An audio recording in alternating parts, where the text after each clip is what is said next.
அறுத்து பழகிடுறதா? நம்மள்ட்ட சொன்ன என்ன சொல்லுவோம், அறுத்து பழகிடுற நீ படுப்பா உன்னை அறுத்து பழகிடுறேன்ருவான். என்ன காரணம்?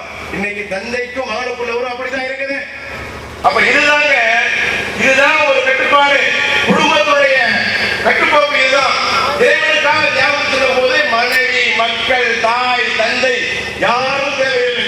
எல்லோரும் அதற்குரிய தயார் இருக்க வேண்டும். ஆனால் அதே சமயத்துல தந்தைக்கு கட்டுப்படுதல், தாய்க்கு கட்டுப்படுதல், பணிகளை செய்வது முக்கியமானது. தந்தைக்குரிய மரியாதை என்ன, தாய்க்குரிய மரியாதை என்ன, சகோதர பாசம் என்னன்னு தெரியல. இப்படி வாழ்ந்துட்டு இருக்காங்க. இந்த குடும்பத்துடைய அமைப்பை கெட்டு வருது. அதை இஸ்லாம் பார்த்தீங்கன்னு சொன்னா அன்னைக்கு குடும்பத்துடைய அமைப்பு சொல்லிக் கொடுக்குது. அப்ப இந்த முறைப்படி வாழ்ந்தோம்னு சொன்னா உனக்கு சுவாசிக்க காற்றை கொடுத்திருக்கிறான், வருவதற்கு நீரை கொடுத்திருக்கிறான், உன்னை உயிரோட வைத்திருக்கிறான். பண்ணும் ஜிஹாத் நினைக்கிற மாதிரி வெறும் வானத்துக்கு சண்டை போடுறதோ, துப்பாக்கி சுடுறதோ, கொலை பண்றதோ கிடையாது. நல்லா தெரிஞ்சுக்கணும். ஜிஹாத் என்பது சும்மா இல்ல.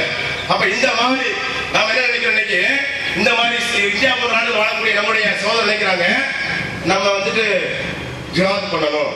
எதுக்காக? மார்க்கத்துக்காக. இதே மாதிரி நபிசுல்லாஹ் காலத்துல மாணவர்களுக்காக படிப்புக்கான உதவிகளை வந்து செஞ்சுட்டு வரோம். அல்லாஹ் மட்டும் வணங்குங்க, அவனுக்கு நிகர எதை ஆக்காதீங்கன்னு சொல்றது அஃதல் ஜிஹாத். நல்லா தெரிஞ்சுக்கங்க, பெரிய ஜிஹாத் அது. அடுத்து என்ன ஜிஹாத்?